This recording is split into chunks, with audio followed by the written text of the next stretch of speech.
حضرت سیدنا صدیق اکبر رضی اللہ تعالیٰ عنہ نے ایک دن ایک چڑیا کو دیکھا کہ وہ درخت پر بیٹھی ہوئی تھی، تو آپ نے فتنفس السعداء، آپ نے بڑی لمبی سانس کھینچی۔ یہ ان لوگوں کے لیے ہے کہ جو غلط لوگوں کے ساتھ کھڑے ہیں، پھر غلط ظلم کرتے ہیں، پھر حکمرانوں ہی کرتے ہیں، پھر حکمرانوں کے کاسا لیس بھی ہیں اور ان کی غلط باتوں کی تائید بھی کرتے ہیں، یہاں تک کہ وہ اسلام کے خلاف بھی اگر کوئی بات کر دیں تو پھر بھی اس کی وہ تعویلیں کرتے ہیں اور کہتے ہیں نہیں انہوں نے تو کچھ بھی نہیں کیا، وہ تو بڑے عاشق رسول ہیں۔ تو یہ ان بدبختوں کے لیے ہے کہ افضل الخلق بعد الرسل ہوں اور اسلام قیامت تک ان کا مکروز ہو، اور ان کی غار والی ایک نیکی جو حضور کی ناموس کے لیے انہوں نے کی، اور دن والی ایک نیکی جو مرتدین اور ختم نبوت کے منکرین کے خلاف جو آپ نے لشکر بھیجا، تو حضرت فاروق اعظم رضی اللہ تعالیٰ عنہ فرمایا کرتے تھے کہ صدیق دن والی نیکی دے دے، رات والی نیکی دے دے تو عمر کی ساری نیکیاں لے لے۔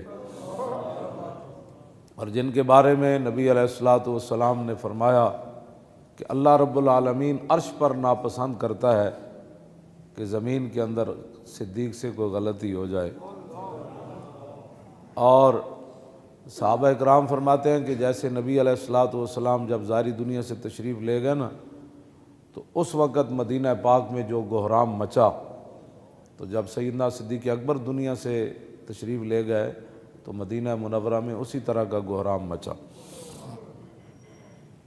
اور عبداللہ بن مسعود فرماتے ہیں کہ اگر نبی علیہ السلام کی ظاہری حیات کے بعد آپ جب دنیا سے تشریف لے گئے، اگر صدیق نہ ہوتے تو ہم میں سے کوئی بھی نہیں بچ سکتا تھا۔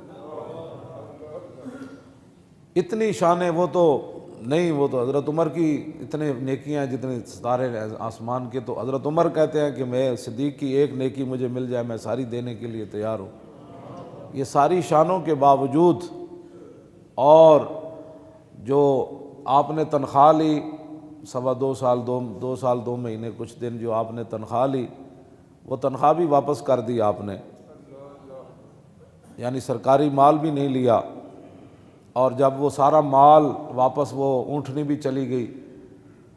اب اتنے بڑے آدمی ہوں، اتنی بڑی شانوں کے مالک ہوں، اور ان کے جو ہے وہ یہ بھی میرے سامنے پڑا ہے، امام عبدالرؤف مناوی نے لکھا کہ آپ کا جگر جو ہے وہ کلیجہ وہ جل گیا تھا، مشویتن وہ بھونا ہوا بو آتی تھی آپ کے منہ سے، اور اتنا آپ کو خوف خدا بھی تھا اور حضور کی امت کا بوجھ بھی تھا، اور پھر حضور کی تشریف آوری کے بعد امت کو بالکل سر منہ ادھر ہونے سے سیدھا رکھ کے آگے حضرت عمر کے حوالے کرنا تھا، تو آپ کو اتنا خوف خدا تھا اور حضور کی امت کا اتنا درد تھا، اور دین کا اور حضور کی ختم نبوت کا، ناموس رسالت کا۔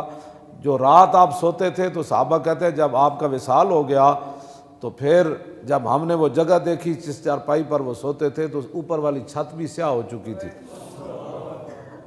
اتنے آپ درد سے سانس لیتے تھے رات کے وقت کہ میں نے حضور کی امت کو کس راستے پر جو ہے وہ کیسے چلا کر حق پر توڑ لے جانا ہے، اور منکرین ختم نبوت کا کیسے کلا کما کرنا ہے، اور مرتدین کو کیسے راہ راست پر لانا ہے، مانعین زکوٰۃ کو کیسے سیدھا کرنا ہے۔ اور صحابہ کی جو حالت سرمے جیسی ہو گئی، اور صحابہ گلیوں میں پھرتے تھے کہ آپ نے یہاں رسول اللہ تو نہیں دیکھے، یہ حالت ہو گئی۔ تو اس ساری حالت کو سمیٹ کر پھر اسی راستے کے اوپر گامزن کرنا، اور پھر کیسر و کسریٰ کے دروازوں کی طرف حضور کے غلاموں کو روانہ کرنا اور اسلام کو اوپر لانا۔ اور یہ جن لوگوں کے یعنی رات یہ صورتحال ہے، اور دن کے وقت جو ہے وہ جو کھانا ہے وہ مدینہ منورہ کے ایک عام صحابی، جو عام صحابہ عام تو نہیں ہے، مراد یہ ہے کہ کھانے پینے کے لحاظ سے ان کا جو ذرائع آمدن تھے اتنی تنخواہ لینی، اور پھر اپنی بیوی کو کہنا کہ بھائی آج مجھے ایک میٹھے کا دل کر رہا ہے ایک دن، تو انہوں نے کہا کہ اتنے پیسے تو نہیں ہمیں ملتے تنخواہ سے کہ جس سے آپ کے لیے میٹھا بھی پکایا جائے۔ سنتے ہیں آپ، یہ اسلام ہے۔ جن کے وزیر اعظم اس کا ایک دن کا خرچہ 50 لاکھ ہو، یہ وہاں سونے کے کشتے کھاتے ہیں۔ فتنفس السعداء فطوبى لك یا طیر تاکل الثمر وتستظل بالشجر وتسیر الی غیر حساب یا لیت ابا بکر مثلو کا. آپ نے دیکھا نا چڑیا درختوں تے بیٹھی ہوئی تھی, آپ نے لمبی سانس کھینچی. اتنی شانہ دے مالک وہ تو بیان ہی نہیں نہ ہو سکتی ہے. میں ویسے تو 4 گلاں تہاڈے نال کیتیاں. آپ نے لمبی سانس کھینچی تو آپ نے فرمایا طوبیٰ لکا یا طیرو, فرماؤ پرندہ او چڑیا او کبوتر تیری کیا ہی بات ہے, تو کتنی خوش نصیب ہے.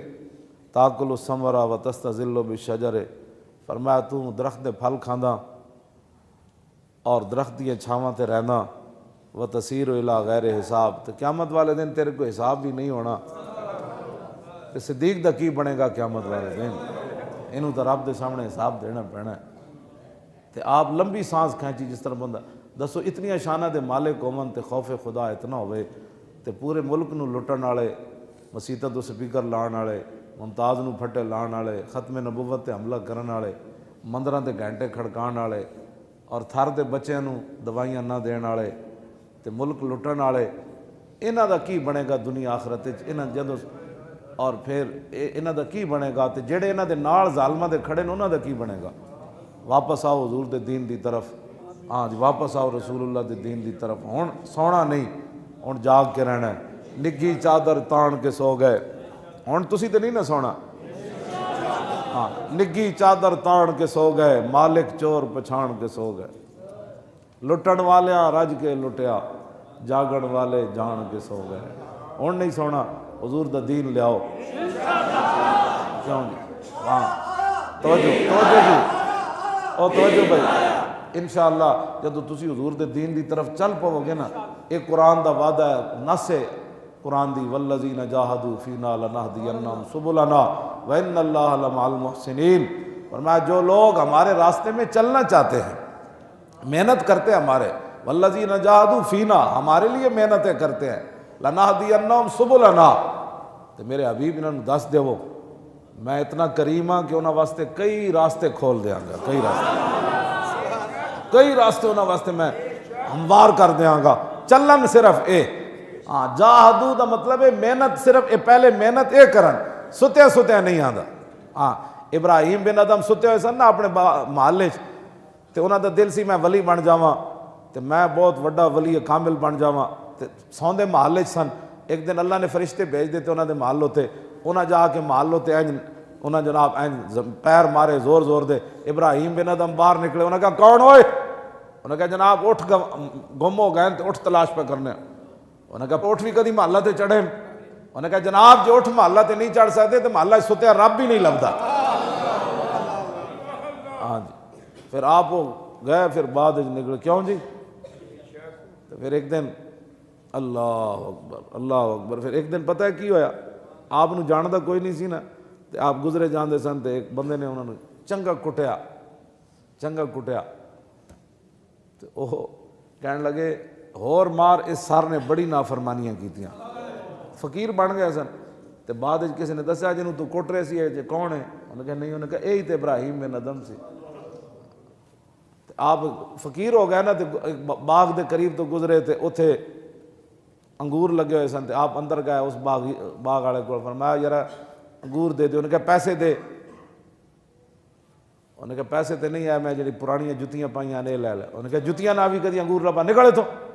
وہ جدو باہر نکلے تو اس نے کسی نے دسیا وہ ابراہیم بن ادم ہے. وہ پھر نسیا پچھو انگور دا ٹوکرا لے کے, حضور قبول کرو.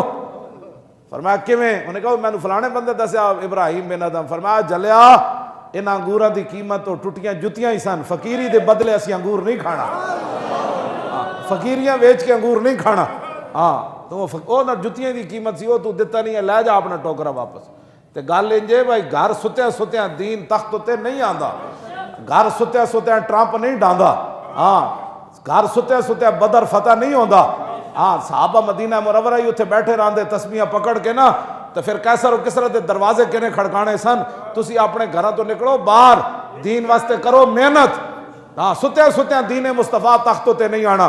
ہر بندہ کہے میں لے آنا ہے, میں اپنی زندگی بدلنی. تے جدو تسی ارادہ کرو گے نا بدلنی, تے اے نہیں کہ اللہ اسلام تو انو مطلب خراب کر دے گا. جدو حضور ایک دن عثمان ابن ابی طلحہ کو چابی منگی نا کعبے دی, فتح مکہ تو پہلے اجے مسلمان نہیں ہوئے, تیرا چابی نہ دیتی. تے حضور نے فرمایا عثمان اے چابی ایک دن میرے ہاتھ چ ہونی. انہاں کہا اس دن قریش ذلیل ہو جان گے؟ حضور نے فرمایا نہیں، اس دن قریشیاں اور عزت لب جائے گی. ہاں ذلیل اسلام نہیں کرتا. چابی لے کے تے حضور نے چابی پھر دے دیتی. ہاں عثمان ابن ابی طلحہ نے چابی حضور نے نہیں سی دیتی، لیکن حضور نے فرمایا چابی ساڑھے ہاتھ چونی. جب فتح مکہ ہویا نا تو حضور نے فرمایا لیا چابی. انہوں نے کہا جو تے ماں کولے، فرمایا لیا ماں کول چابی. جب ماں کول گئے تے ماں بڑی اچھلی، انہوں نے کہا نہیں دینی. انہوں نے کہا ماں باہر ویکھتے صحیح حضور آ گئے. ہاں